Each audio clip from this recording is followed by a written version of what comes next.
first pair of equations?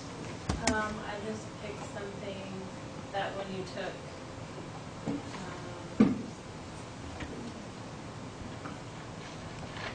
I'm trying to think of the thought process that I used to go through. So let's just start with the first one. You have x plus y equals 8. How did you get that? From, wasn't one part of our original? Part of the original. Yeah, x equals 3 and y equals 5. So x plus y equals 8. Because it was 3 plus 5 equals 8. Okay, and then for the second one, the 2x plus y. So, now I remember. So if you plug those in, like the x, if you plug 3 in, then you plug 5 in for y, 2 times 3 was 6 plus 5 is 11. Okay. Because we already knew what x and y were. Alright. Same for the second one. section? Okay, cool. I'm going to go ahead and keep this. Okay. And then the second group, come on up and show me what you guys are.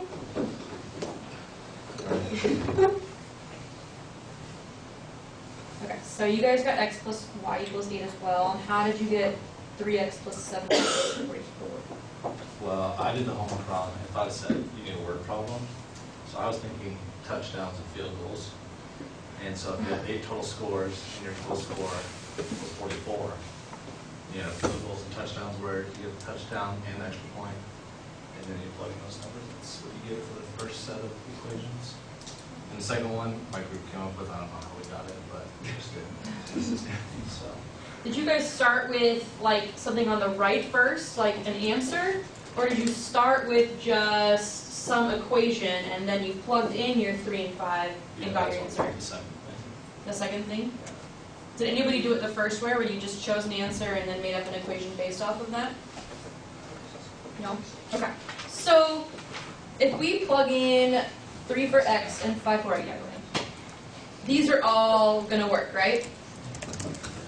Why do you think that is? Why do you think, let's see, we have 1, 2, 3, 4, 5, 6 different equations that all work, right?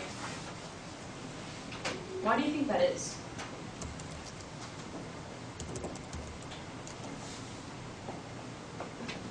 Because they're equivalent equations. Because they're equivalent equations.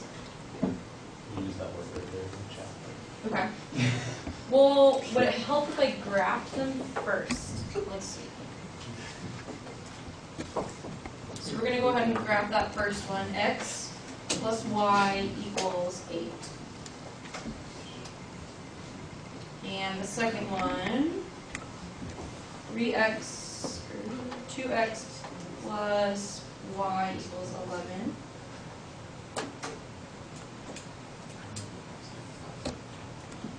And they're going to intersect at this point here, right? Which is going to be 3, 5. I was wrong. What? I just said I was wrong. You were wrong? Yeah, they're not equivalent, obviously. Okay, I was going to, yeah. So these intersect at a point 3, 5.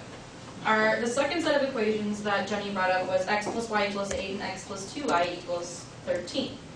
So if we have this x, we don't need to graph x plus y equals 8 again, because we already have it once, right? So we're going to graph this x plus 2y equals 13. And that goes to that same point, right? And then Tony brought up a few more equations. So we have 3x plus 7y equals 44. And that goes through the same point. And then we had a couple more. 2x plus 7y equals 41. And 4x plus 5y equals 47.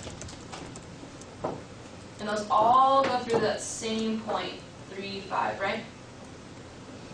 So could we have infinitely many equations that fit this system, that fit this pair of equations where the answer is going to be 3, 5? Who thinks yes? I think it's yes. Why do you think yes?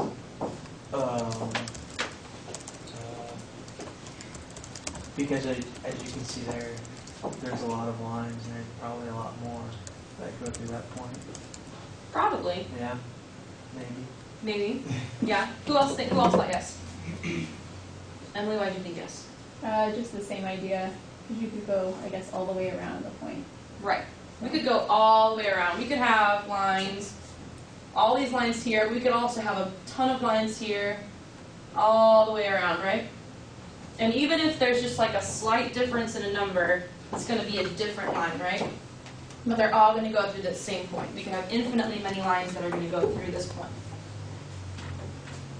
All right, so You have about 14 minutes left. okay. With that, we're going to go into get the point. We're going to kind of switch tracks here. Just keep this in mind. And we're going to go on to get the point. And we're going to go ahead and get those instructions out for the way you guys solved from last class of system of linear equations. And we're going to pass them around a circle.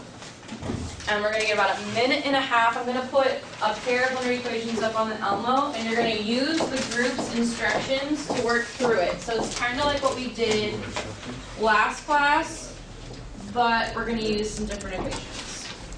So go ahead, if you guys have them out, I'll go ahead and help pass them around in a circle. Yeah, we can go to the right. The steps to how you guys solve. You're on the bottom? Yep. So we're going to pass it from group to group, sorry. Not around in your group. Yeah, I wanted to go to Tony again. You want it? No. Okay. Well, everyone's going to get everyone's instructions, so. So go ahead and start.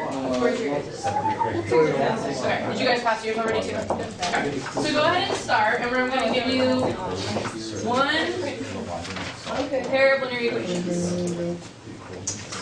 And I'm going to give you guys like a minute and a half to do each one. Okay, so we've got one pair of linear equations.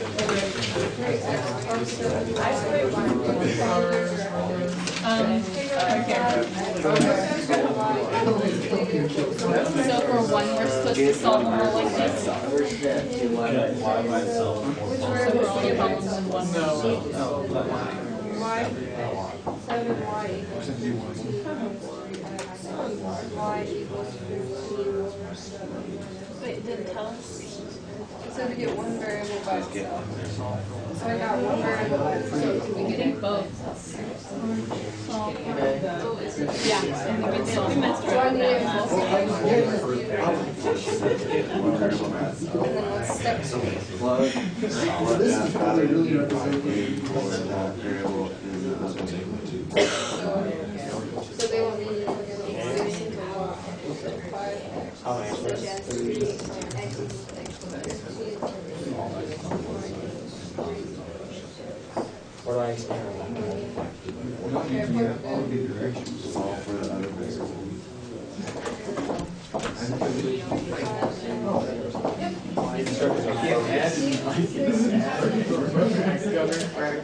What?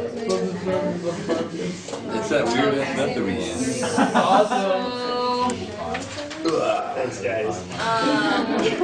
Hey, if you get it, it actually makes sense, but I know you can't like write it out. Writing your fraction, like try like writing it to the Yeah, I know. calculator and I don't think we've been able to do that. And then maybe, but or trying that's to the point. write this as a mixed number, where you get a whole number, and then a fraction of a number, so you can write out, so 7 goes into 15, how many times? So like, she made me explain it So for then a maybe you while. write x plus x, and then write plus 1/7 x, and that's probably not going to cancel with anything, but if you write out each one like that, and then since this one's got a half down here, you might have to get a common denominator to see if it cancels that way. She's like, otherwise like, we're stupid. Negative 2, right? So then we found x is equal to negative 1. Now we're good. Take this by